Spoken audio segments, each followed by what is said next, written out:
we're gonna help your team understand billing and coding. We're gonna help you understand, AR and lead generation and bookings and post visit things like review, getting reviews and that sort of thing. Welcome to the Real Estate Mogul MD podcast. Thanks for tuning in and taking control of your financial future. This is a show where we not only motivate and inspire, we give you actionable real-world experience to help you live life by design.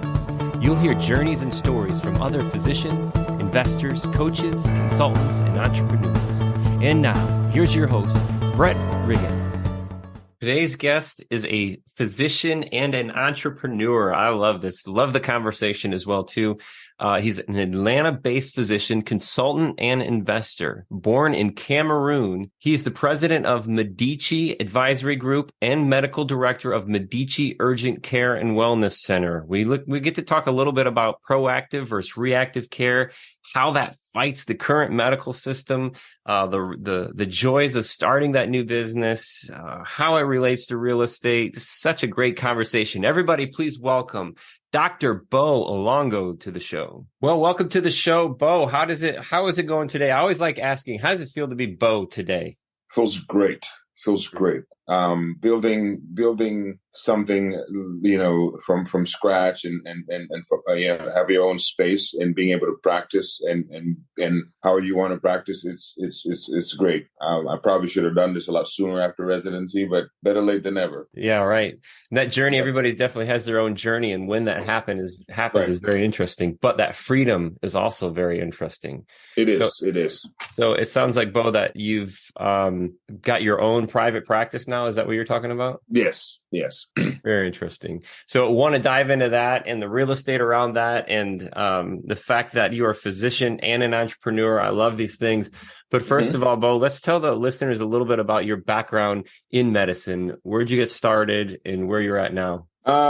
So this medicine has always been, it's just something that I started, kind of talking about when I was probably about 10. When people would, when people asked you what you want to do when you grow up, and for some reason, there was just never any doubt for me. It was just like, I knew that I wanted to be a doctor. I'm not really sure why. So I grew up in Cameroon in Central Africa. So that was then. And came to the States in 92 for college. I went to Kennesaw State University, did my undergrad there. Then Morehouse School of Medicine was where I did medical school, and then residency at Emory. So I'm an Atlantan, adopted. Yeah. Very cool. So I started my specialty is emergency medicine. And one of the things that happens with emergency medicine that you learn very quickly is that by the time people kind of wind up in the ER, they've more than likely already sort of fallen off that wellness wagon, that health and wellness wagon. By definition, that's why they're in the ER. And so, you're basically, I realized that at some point during my career, that basically what I was doing was just disease management, right? People with chronic issues, blood pressure, heart failure, diabetes, that sort of thing. And I started to think to myself, well, first of all, ER is circadian, is shift work. So you're doing mornings and nights. And so those circadian rhythms are just being disrupted constantly. And I kind of realized to myself, that if I didn't watch it, that was eventually going to lead me, that those disruptions would eventually lead to poor health for myself. And I didn't want that. So I wanted to, and so I started doing things to prevent those sort of things from happening. I would go one place and get IV vitamins. I'd go somewhere else and get acupuncture during my days off. But I also realized these are weekdays when I was off, and a lot of people just don't have that kind of time. Those busy professionals to make those different appointments in different places. So it just made sense for me to bring it all under one roof. So in my practice, we sort of, obviously blend the conventional medical care, which is what I offer, with acupuncturists and IV vitamins and massage therapists and that sort of thing, so that we're helping our clients optimize their wellness. So it's a great. I thought it was a great concept. I still think it is. And I think that I believe strongly that model of prevention is going to win in the long term. The current system is just not sustainable. Current U.S. medical system of just like where the system only prioritizes you when something happens. So It is. that's how this came to be. That's how Medici came to be. So we started building this 3 years ago after about 15 years in the ER, and we're in our third year and we're growing. And neighbors are it's in my neighborhood where I live. My office is, so it's really, I'm just thinking of my neighbors, and I think they appreciate it, and a lot of people are starting to buy into that concept. Like, hey, carrying this insurance card in my wallet isn't just for when something happens.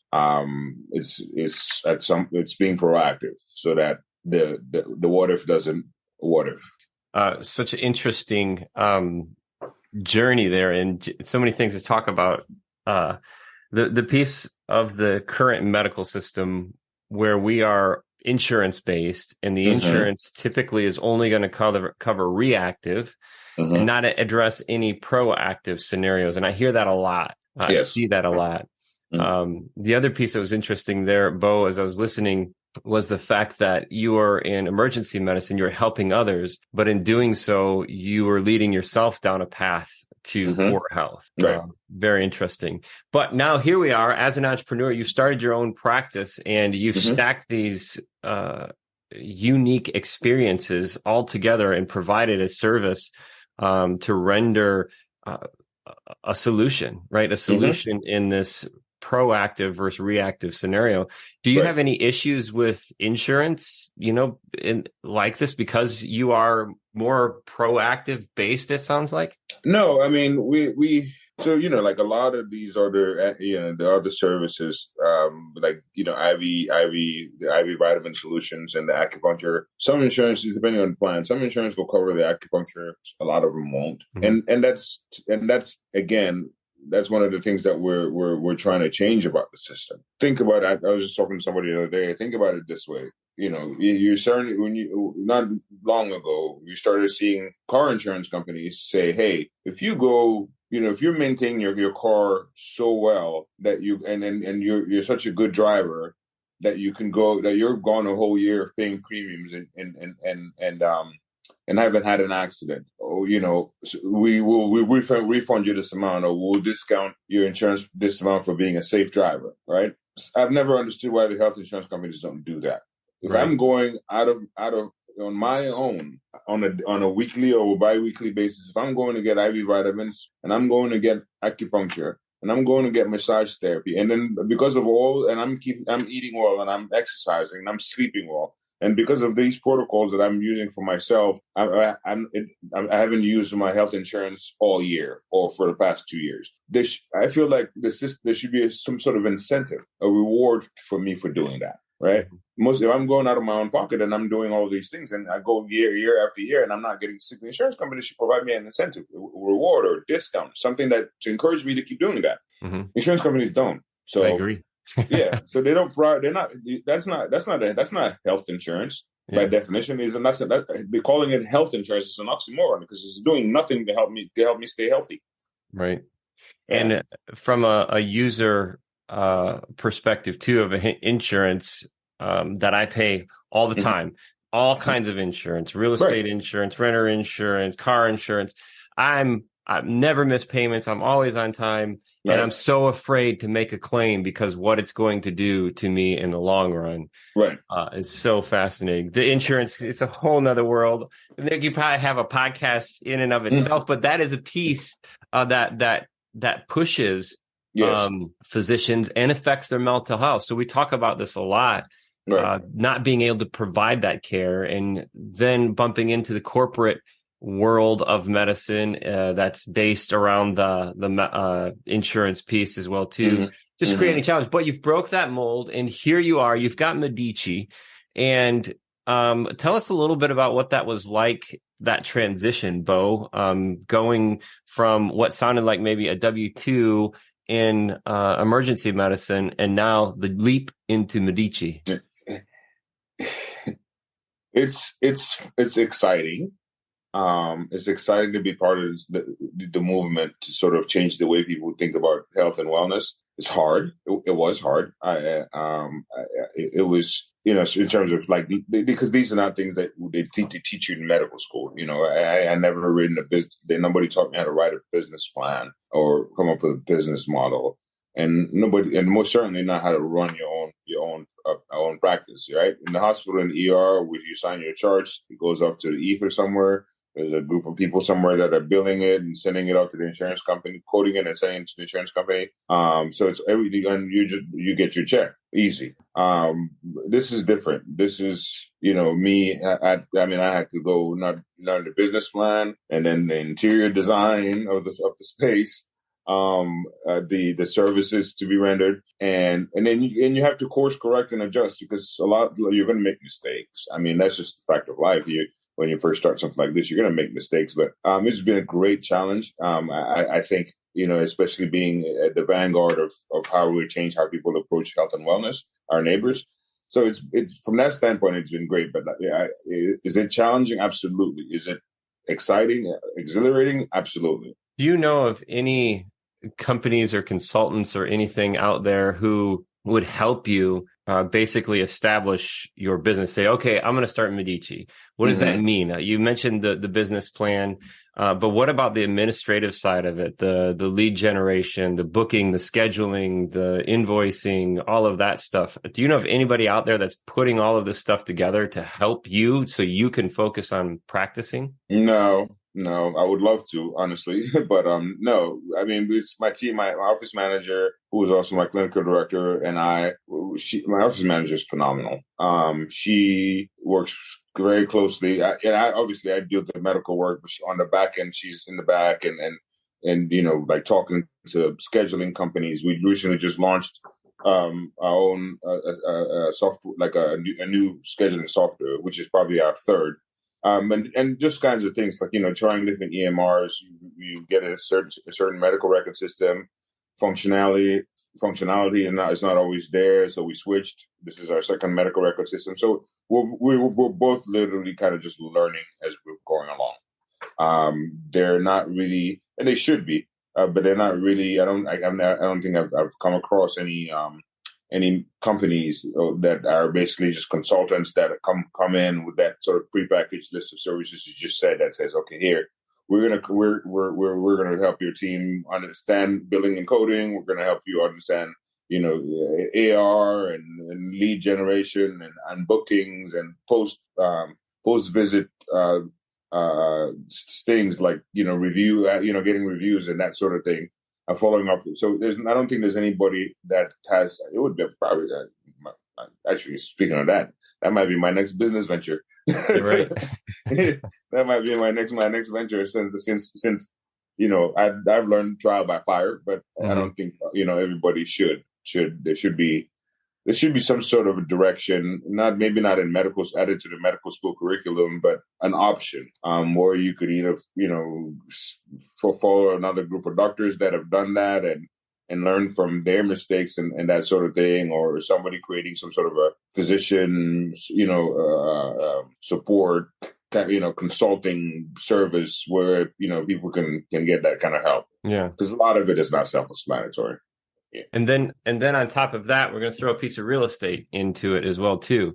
Right. So this, the building that it looks like you're in right now, Mboh, tell us a little bit about what that journey looked like. Say, okay, here comes Medici. I'm going to get a space. Mm-hmm. What, did you work with a broker or what was that? Yes. How did you start that? I worked with a broker. I worked with a commercial real estate broker, great company here in Atlanta. That, and it was easy for us. We were lucky in the sense that on the first day we weren't looking, it was like we looked at literally like maybe 3 places. And by the time we did that, I was like, but by the time the other 2 spaces were pretty much just, let's just go see what else is there. Because once I saw this space, I was like, I pretty much knew this was it. Yeah. But that's how I've always been, like, in terms of like buying real estate, I've never been, some people say it's stressful or, they house shopping or either for private real estate or commercial real estate. I know people that go around looking for like months for a house. I've bought 3 houses, since residency, and it's never been that sort of a thing. Like it's a one day, couple of hours, and I pretty much know what I'm looking for. Yeah. And having been in Atlanta for 30 plus years, and I know where to find stuff that I'm looking for. And so it's just like, okay, I know what part of town I want to be in, and I know exactly what I'm looking for. So that makes it easy, because so once I see it, I'm like, okay, that's it. That's the spot. And then when it comes to, you say writing a business plan, does any of that, I'm always curious to know where do the projections come in, because you need those projections in order to generate either the mortgage or rent. Typically, it should be a rent scenario. Even if you own the building, it should be a rent scenario. So tell us a little bit about that process for you with projections to say, hey, I can afford X, Y, Z for rent. I did work with a friend of mine who's a business developer. So we had to sit down and make those projections. And him and I, obviously at the time, I'd never done anything like that. So I'm just looking like this sheets of numbers, like, okay, that seems, I'm just going to have to trust on this one. But so I had a business developer help me with the numbers. And then obviously my CPA was always there to kind of answer questions. And then the legal services was another gentleman that I did business legal stuff and was really great, because part of what I decided to do was to create a trust, so that and put the business in the trust, so that there was a little bit of equity there for my daughters, and I have two little girls. Well, they're not little; they're teenagers now. But yeah, I wanted to put make sure that they had an equity stake in it. So all of those things were just, again, I didn't know anything. I didn't really know much about how trusts work, but you learn. Mm-hmm. Yeah, and expanding your associations, making sure you're bringing the right people to the table to have these conversations. That's literally above all else is the team that you put together. And the crazy part is sometimes that team isn't somebody you're acquainted with, right? Like this is probably the first time that you've maybe worked with trust or done something with trust. So you've got to go outside of the circle sometimes. Yep, exactly. Yeah, I mean, these are people that either came recommended. It's been a blessing, actually, because and that's part of the way that we have always lived is, with anything, I've always had this feeling that I've always had this, I don't know what you call it, but the right people always seem to come along at the right time. Mm-hmm. So, that means you're putting out good energy, Bo. That's what that means. Yeah, no, absolutely. It's been. I cannot explain to you how readily the right people just seem to come along when I needed them through the process. Mm-hmm. So it's just been magical from that standpoint. The universe is amazing. It'll conspire to reward you with what you need when you put good stuff in it. The law of attraction. Yes, indeed. Absolutely. Thing. So you've got this piece of real estate, and this is a rent, right? This is a rent scenario. This is a rent scenario at the practice. Yep. And tell us a little bit. I know that you said that you've bought 3 houses since residency, so those are probably personal residents. It sounded like. Yes. Go ahead. It was when I was a resident, I bought a condo. It was a 1-in-1. How I did that on a resident salary, I'm not really sure, but so that was the first one. And then as the kids started coming towards the end of residency. My older daughter was literally born like a month before I finished residency. Oh, wow. Her mom and I were like, okay, we're obviously going to need more room. We bought a townhome, again with the understanding that was just going to be a temporary spot, because we were planning on having another child. And then by the time the second one came, the townhome was a 3-and-2. It's getting kind of small. So put that one on. Where the condo was already on a rental, so we put the townhome on rental. Okay. And then bought the house that I live in now. Now, well, through the divorce that subsequently happened, the townhome is gone, but I was able to keep the condo and the house, the main house that I live in. Nice. So kind of the path of accidental landlord scenario coming out of personal residence into a rental scenario. Right, right. Yeah. It's funny because that's how my mom, that's how she makes her money in her retirement, is because she has quite a bit of a significant real estate portfolio, which is most of it is rentals, and so that's kind of what so it was like I got into it by observation. Yeah. Is she in the States then too, Bo? No, no, no. She's my parents still living. They live in Cameroon. They retired to Cameroon. Wow. Wow. Very cool. Very cool. So yeah, kind of picking that up along the way. Do you have any other ventures or interests in real estate? Well, so I have another business. There's the real estate portfolio, obviously, and then there's the urgent care, and then I sort of have like a consulting company where we work with and then that company is called MD House Call Africa. It's really a consulting arm.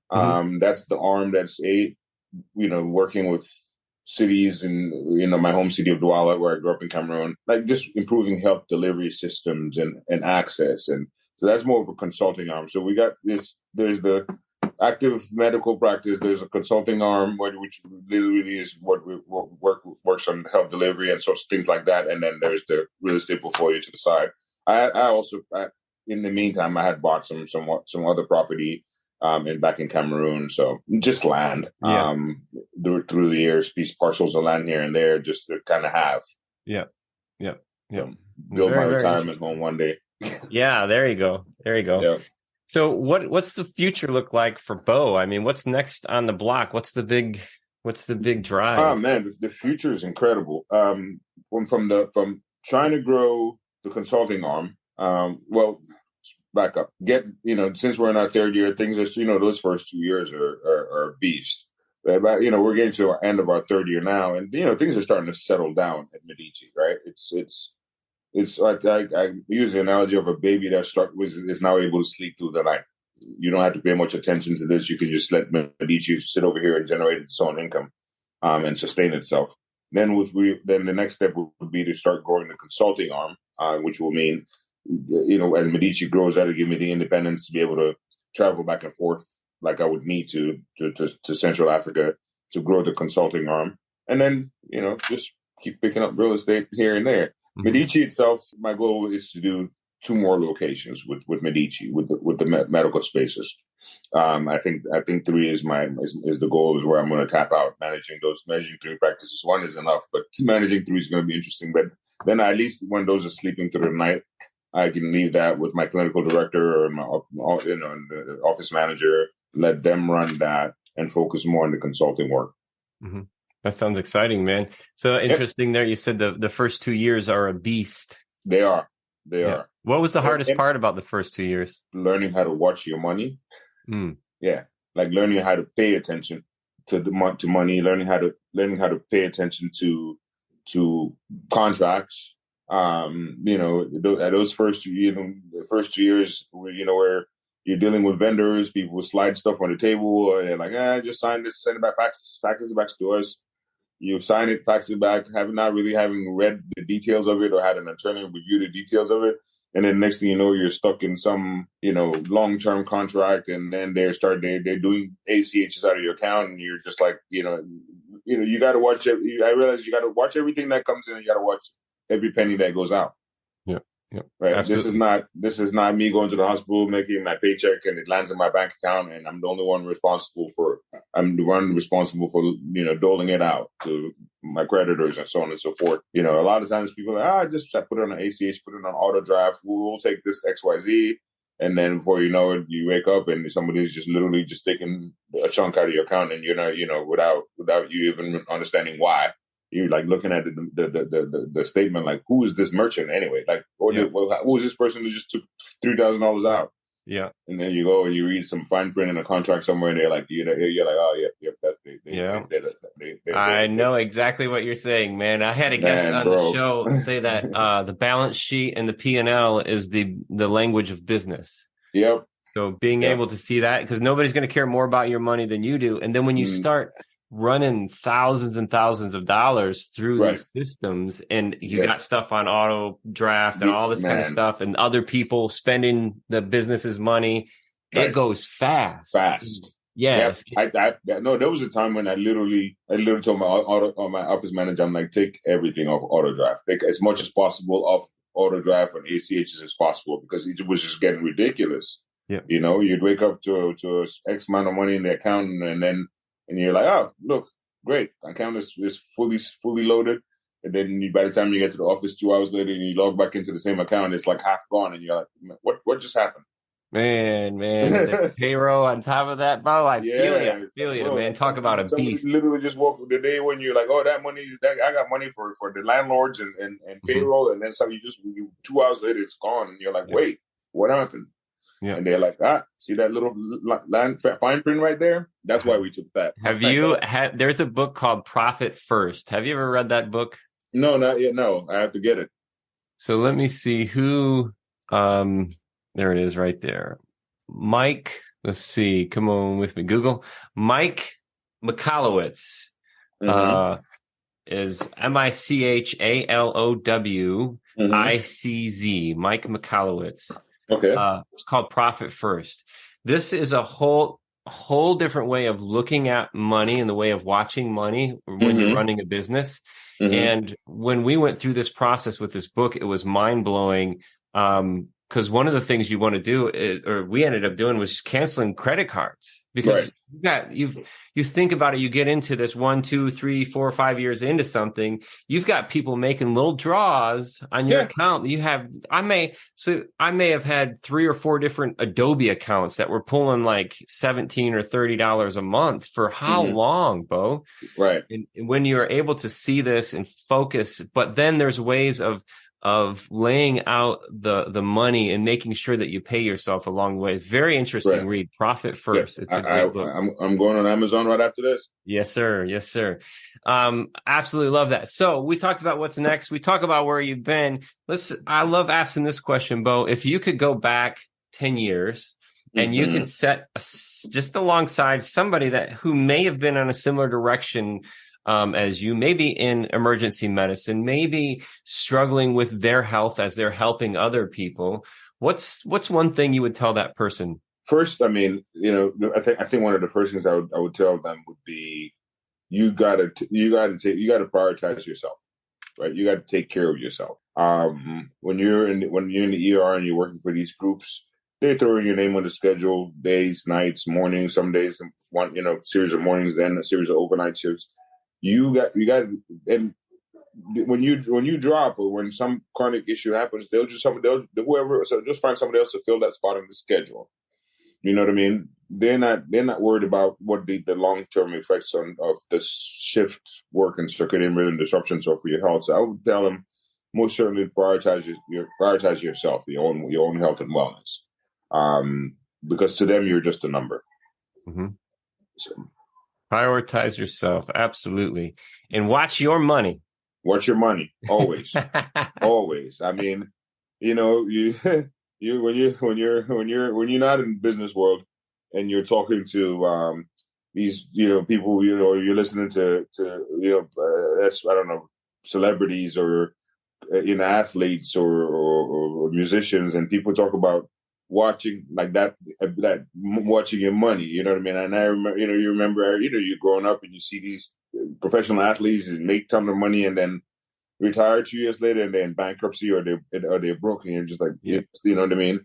And it's easy. It was like you back then you're like, how is that even possible? Like, how did you get paid $16-17 million over your whatever career? How much money in your career, and then it's all gone. But then now that when you get into that business space, you're like, now I can see how that happens. If you're not watching like every cent, people will help themselves to it. Surround yourself with the right people, ask the right questions, prioritize not only your health, but your focus and your intention on certain things too. So if the listeners want to reach you, they can reach you at Elango MD1. So that's Melango MD1 that's at the old Instagram. They can find you there, connect with you.